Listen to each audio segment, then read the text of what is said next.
the feeling of this process was so meaningful that I knew that that would compel people to take on the tasks that maybe were less desirable.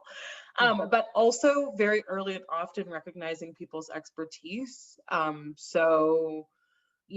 Designing this at the very beginning with our colleagues in operations, like putting them at the center of the design, which I don't know is necessarily always the case in sort of philanthropic practice, but like, what are our guardrails? You tell us where Mhm. our barriers are, and we'll use that to kind of frame how this process can work.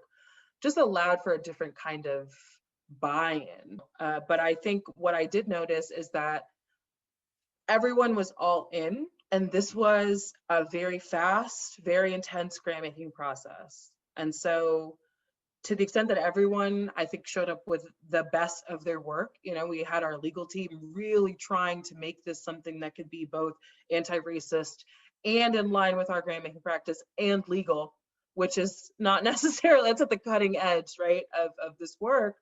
I just think that that level of workmanship and that level of commitment speaks to people's feelings of inclusion. I agree with you on the operations piece. I think involving all of the operations colleagues really early on and saying we'll abide by your guardrails because we don't want to burden you. It allowed them to express their guardrails and a lot of feelings about how their guardrails had been transgressed in earlier times, but they felt respected, and as a result, I think that they were actually really more invested and more willing to make exceptions. So I do think that moving at the speed of trust, I think was operating here